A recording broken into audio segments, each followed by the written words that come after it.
Okay, so now that we've learned about loops, we're going to use loops to make our Minecraft fishing sim better. So I'm going to copy and paste this one. Ooh, a little slow. And I'm going to rename this Minecraft fishing sim loops. Okay, open it up with code. And maybe we can just do oh, go live is opening up here. We'll go live, just a quick refresher. Woo, that's zoomed in. Okay, so basically click on the image, right, and I get a fish, or junk, or treasure. No treasure yet. Give me some treasure. Hey, there's some treasure.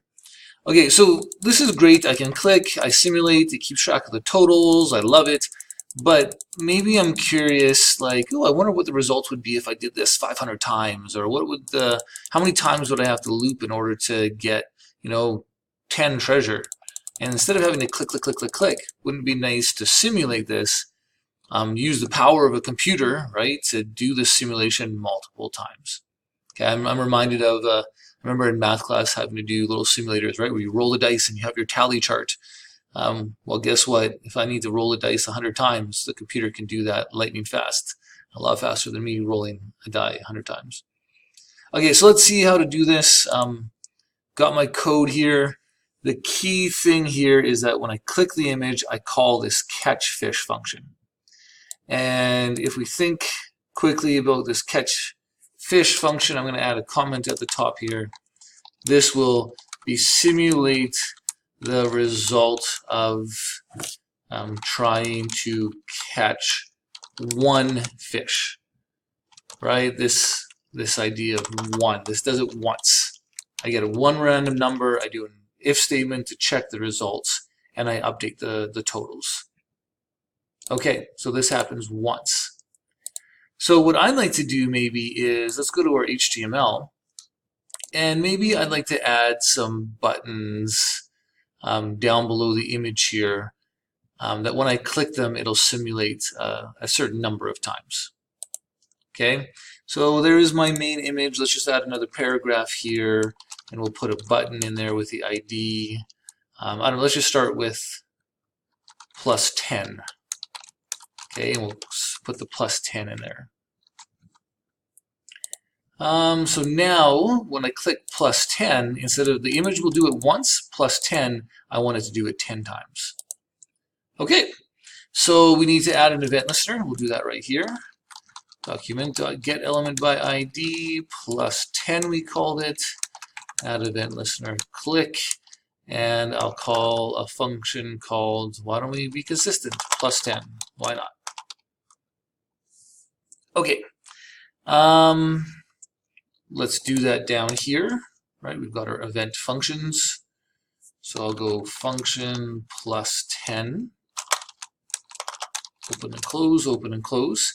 And now let's just go over, how do I repeat something 10 times? Well, for let n, let's say, is 0, n is less than 10, n++. And then I do open and close braces. So I initialize n to 0. As long as n is less than 10, I'll do my loop, and I'm going to update n by adding 1 to it. And then the body of the loop, for now, let's just do a console.log n. So this should repeat, when I click this button, 0 to 9, which is 1, 2, 3, 4, 5, 6, 7, 8, 9, 10 things. Okay, so it loops 10 times. Awesome. Now, what do I want to actually do 10 times? I don't want to print n to the console. I want to simulate trying to catch a fish, which is what this entire function does. So one option is I could just copy and paste all of that right here, right, inside of my for loop. My for loop starts here and ends there. So inside of it is all the code from that function. I get a random number, I check it, update the screen. This should work. +10. Woo! 1, 2, 3, 4, 5, 6, 7, 8, 9, 10. Yay! Okay, and I can hit +10 again and keep incrementing my 10 instead of just 1. Okay, that's awesome. The loop is great. I loop 10 times. I'll do this 10 times in a row. One thing that's really inefficient here, though, and this is a bit of an introduction more into CS20. We start using functions to make our code more organized, more efficient. But this catch fish, I copied and pasted this entire thing, but all of this code was put inside of this function. And functions are beautiful. They're like they store code, right? This is potential code that could be run. And normally we get our event listener to run this code, right? When I click the image, the catch fish code will execute. But we can also call functions ourselves. The event listener, we give it the name of this function and it'll call the function. But we can do it ourselves too, and we're going to do that inside of this loop. So instead of copying and pasting all this code, what I'm going to do is simply go catch fish, which is the name of the function, and to actually tell the function to do its job, all I need to do is add those two parentheses at the end. Right? You can't just do the name of the function, you actually need these parentheses at the end to say, hey, catch fish function, do your job. And this should now do the same thing. Okay, catching 10 at a time. So way more efficient, right? I don't have to copy and paste this code. I can just tell that code in the function to do its job. And now I could do something like function plus 100, and it'll be just this little snippet of code, and we just change the 10 to 100. And let's copy and paste this and get a plus 100 button. And we'll call the function plus 100, save. There is no plus 100 button, so we'll just copy and paste this button and go plus 100, save. So plus 100, whoo, there we go. I could add this up and it would hopefully equal 100. Okay, do it again, bam. Plus 10, still works. Clicking the image still works, right? This calls the catch fish function once. This calls the catch fish function 10 times. This calls the catch fish function 100 times. Awesome. Okay, so that's using for loops again to repeat code a set number of times. Do this 10 times. Do this 100 times. We talked about in our notes here that if I want to repeat an unknown number of times, a while loop is sometimes better than that for that. So let's restart this. And let's say, for example, I wanted to, maybe I wanted to keep fishing until I caught 50 clownfish. Okay, so totally random. It can be whatever you want, but I'm going to try that. I'm going to create another button, and I'm going to call this until 50 clown, and we'll call that the same, until 50 clownfish. Until 50 clown. Might as well call it the same thing, clownfish. Sorry, fish. Lowercase. Until 50 clownfish. Awesome. So I'm going to save that. We'll add that event listener here.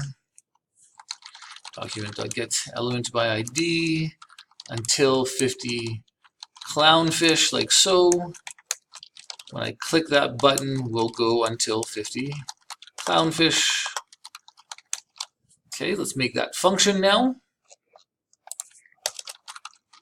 Function until 50 clownfish, brilliant. Okay, so now what I want to do is I want to loop. I've got these variables that keep track of how many, so numClown. I want to keep looping while numClown is less than 50. And if it's less than 50, I want to try to catch a fish. Simple as that. While this is true, keep trying to catch a fish. Now, I don't know how many times this is going to run. We could actually do a little count here. That might be kind of fun. Let count be 0. So this is a local variable called count. I just need it for this function. So every time this function runs, it'll it'll run this code, so it'll initialize count to 0. And every time I try to catch a fish, I'm just going to go count plus plus. And at the end here, maybe we'll just go to the console. And we'll just print out count. And just so I know what this is, count plus count. Okay, so again, the key is this while loop. This count has nothing to do with the while loop, really. The count is just saying how many times did I loop, because I don't know what it's going to be. And then the key here is just I'm going to keep looping while this condition is true. And once it equals 50, then I'll stop. Okay, let's run this and see if it works. Until 50 clownfish. It's printing all the fish here. Count was 629. And oh dear, what a delay. Okay. So I think that happens. The browser is like, wow, you're trying to do all this stuff. It's processing all the images and wants to do them all at the same time. So it doesn't display them one at a time. We could see it printing here. But basically it took us 629 attempts in order to get 50 clownfish. And we can see our total did get to 50. So remember that 629. Let's refresh this and try it again. Here we go. And we don't know how long it's going to take because it's random. We're simulating this. Apparently this time it looks like it's taking long. Oh no, 602 times. And there it is, my 602 attempts. And where are those clownfish? I actually forget what they look like. Clownfish? Oh, okay. That's, what more do I need to say? And well, I guess of course you could change this, right? Instead of until 50 clownfish, we could do other things, right? Until you get 10 treasure, whatever you want. So play around with this for an assignment. I thought you could do similar things with these buttons here with your Mario Kart item box, right? Something that could be fun to do as well is have an input element here. Instead of just plus 10, plus 100, put an input element where they can type in how many times they want to fish, right? I'm not going to do that for you. I'll let you do that as a little challenge on your own. But this hopefully gives you an indication of the power of loops. Okay, so like I said before, I expect you to be able to make patterns of numbers using primarily for loops, right? Use a loop to generate a pattern of numbers, and then use loops to run code a set number of times or an unknown number of times, like we did in the simulator. Okay, hope that made sense. Take care, and we'll see you in the next video.